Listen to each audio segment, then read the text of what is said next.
All right, so we're going to get started. So, my name is Devin Co-Francisco, and I will be discussing identity theft today. So, an introduction. Um, so, as the world approaches a new era, local businesses, corporations, the government, and mankind are becoming a cyber world with phones, computers, watches.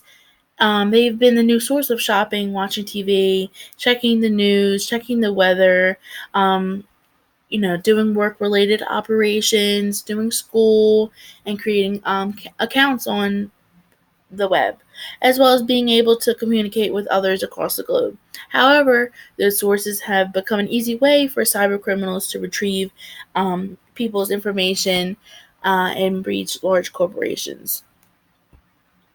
So, some discussion topics I will be discussing today would be the types of identity theft, how hacks and identity fraud happens, who are at risk for identity theft, statistics, articles, preventative measures, and how to create a safer online environment.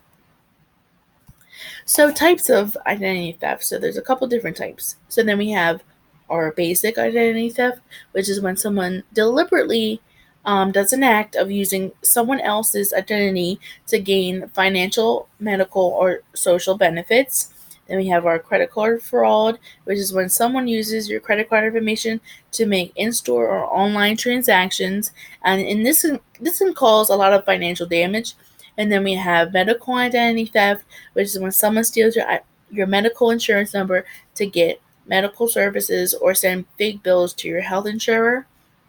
And then tax theft, which is when someone uses your social security number to falsely file tax returns with the IRS. And then social media identity theft, such as catfishing.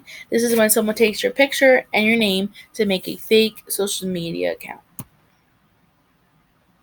So, how hacks and identity fraud happens. So, it can occur with losing or the theft of your medical insurance card. This has your name, your medical claim number, who your insurer is, and then driver's license has our name, our picture, our address, our date of birth, almost everything, really. And then our social security number, which basically just has our name, and our social security number, which is unsafe. Always keep that with you at all times. And then our tax forms, such as W-2s, 1040s, any other tax documents. And then also with ATM, so people can retrieve that information of the card that you just swiped in the ATM, and then people can uh, get your phone information with if you're on unsecured Wi-Fi networks, and then with online shopping, if you were to go on unsecured web browsers and buy something and use your credit card information and put that in the system, and then with corporate breaches, saving your private information in those work computers, your business has a breach, and then all that is exposed. So some statistics about identity theft. So the Insurance Information Institute said that with 500 million reports being exposed from the Marriott International Hotel in 2018, the exposure of the 145 million reports, including social security numbers, tax information, and private information from the U.S. Credit Bureau in 2017, which was the biggest breach. So, and then the Federal Trade Commission reported that out of 3 million reports from individuals, 1.4 million were fraud, and 25% reported their money was lost.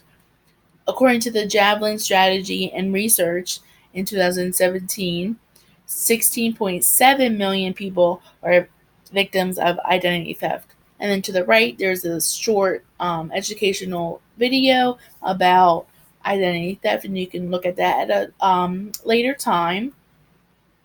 So, who are at risk for identity theft?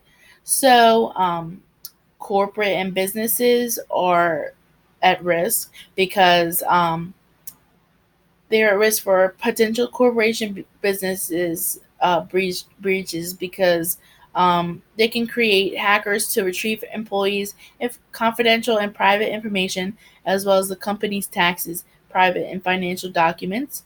And then children, young children who are victims of identity theft are not necessarily aware about their identity being stolen until they are young adults.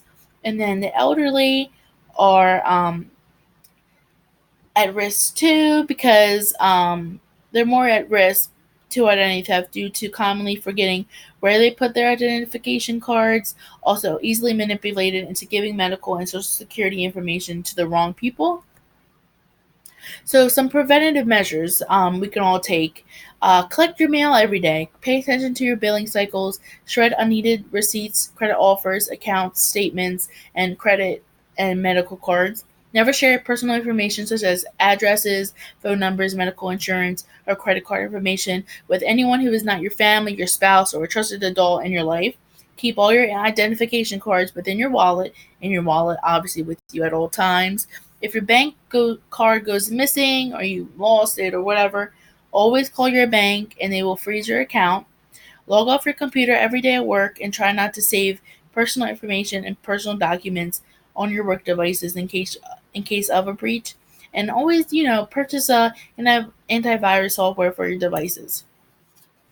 So, how to create a safe online environment. So, keep your software up to date, install antivirus software, be cautious while following links in unexpected emails, don't download pirated software material, use strong and really hard passwords, encrypt your hard drive, back up your data on your devices, do not connect to untrusted networks, as I said previously, and do not let anyone near your unused devices or your unused documents. So, in conclusion, with the future becoming more of a virtual world, hackers are loving it. Technology is never 100% secure and private. It's highly recommended that individuals take the preventative measures and information discussed previously into consideration. Doing that will make your chances of your identity less likely to be stolen and your online shopping experience a lot safer. So, thank you.